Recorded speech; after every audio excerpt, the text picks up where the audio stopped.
What are your thoughts on what Donald Trump just said there, saying he thinks ships should pass through, despite the fact they have seen other tankers being attacked today?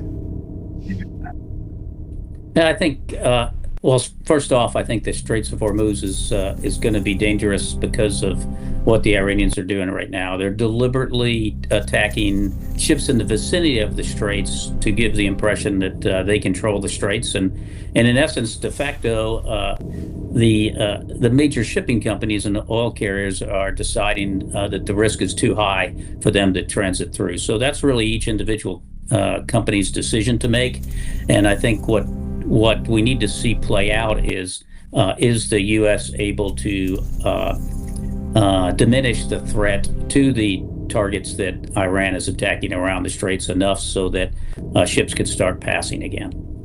He also spoke more recently about what he described as an excursion for the U.S. He's implying that it could be over sooner rather than later, I think. I mean, it's always difficult to tell, but he wasn't describing it as a, ingrained war. So that would suggest if things do calm down, then America could pull back. But that doesn't necessarily mean the Iranians will pull back. They may go in harder, right? Well, that's the question. You don't know what the harder is. We could talk about in a second. But just because the president, well, first of all, let's talk about what would get the president to stop. He's going to be listening to his commander in Central Command that he gave a very specific mission to, and that was to dismantle the Iranian security apparatus's ability to attack outside their borders. And that includes the Straits of Hormuz. It includes the targets you're seeing them strike now, which are, in some cases, civilian hotels and such. So he'll be listening closely to the CENTCOM commander on how they're getting at that mission, which includes ballistic missiles. It includes these drones to some extent, but they'll always probably be around the drones. And then it also includes this capability the Iran has to say they can control the Straits. That's why the focus right from the beginning also included getting after the Navy. That didn't mean the Navy only their ships. It meant their cruise missiles, their mining capability, all the things that they have used in the past to hold hostage the Straits to the global economy.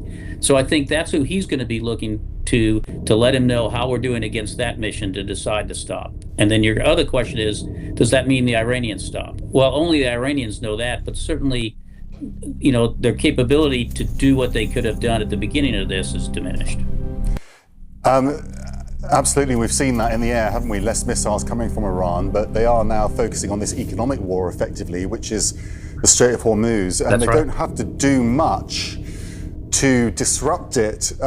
They've said, sources are saying they have laid some mines, but even if there's just one in there, that's going to be a real safety factor for any ship going through, and the insurers won't want to secure those ships. So that's a very effective strategy, isn't it, on the Iranian side? And how do the Americans handle that? How do they find that one mine that may be a real challenge here? Yeah, well, you're right that they have focused now on trying to ratchet up the pressure economically, right? That's why they're attacking ports, airports. They made a comment of potentially financial institutions.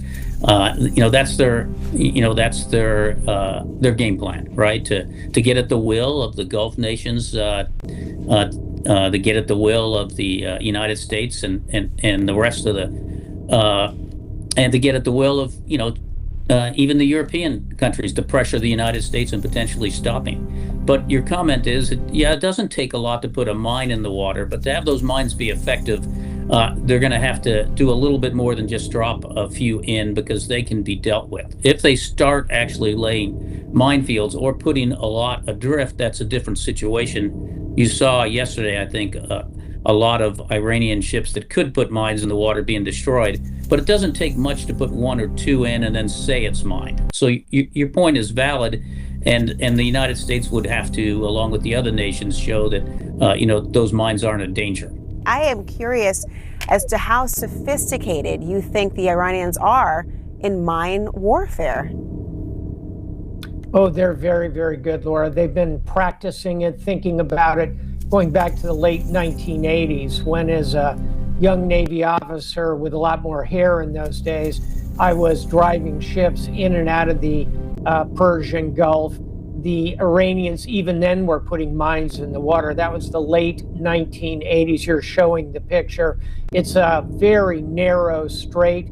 The Iranians have 5,000 mines in total. They can turn it into a hellscape in a few days with those mines. They've been thinking about it, preparing for it for decades. So does the U.S. have any ability to neutralize that threat? And how long might that even take? We do have that ability, and we do it with partners, allies, and friends. Always the best way to conduct war if you have to. So we have mine sweepers in the Gulf. We have mine hunters, very advanced electronic systems. We can do it with helicopters from the air. The British have mine sweepers. The Saudis have mine sweepers. That's the good news, Laura. Here's the bad news. It takes time. So to clear a couple of hundred miles of a couple of hundred mines over maybe 10 miles would take you days, and the Iranians can put thousands in the water. So it could take weeks, if not a month or two, to clear it of the mines. So the global economy needs to be prepared for a month or two shutdown. That's going to be very problematic for the global economy. And that's for the existing mines. And they say they might put more on the more that you're removing. You never know what's going to happen there about their stockpile that might be. Look, the president says the United States will escort ships through the strait. Iran continues to say the strait is closed. You took part in a similar operation during the Iran-Iraq wars back in the 80s. Is that plan plausible? It is plausible. In 1987, for example, I was third in command operations officer on a Navy cruiser in something called Operation Earnest Will, when we reflagged tankers, put a U.S. flag on them, then we escorted them in and out. Reasonable plan in 1987. Here's the problem, Laura. In addition to the mines and the level of mining, today we have drones. We have much more sophisticated anti-ship missiles. The Iranians, if we don't take out all of their offensive capability, could saturate that Strait of Hormuz in ways that potentially could get through to these tankers. So yes, we can escort. It's not a panacea. It's not going to completely solve that problem. The White House is not ruling out using troops on the ground, and some reports suggest the president may use a team of special forces to secure Iran's enriched uranium. You've got the former Defense Secretary Mark Esper for Trump. He calls that idea, quote, perilous. Do you share that concern? I do. That's the right word. It's a huge roll of the dice. And by the way, wouldn't be like a small team of 12 highly trained special forces. This is 1,000 pounds of highly enriched uranium, and it's guarded by very elite Iranian units. You would need not a squad, not a platoon, not a company. You'd need at least a battalion, 700 or 800 special forces, Army Rangers to go in there. Very complex operation, very dangerous.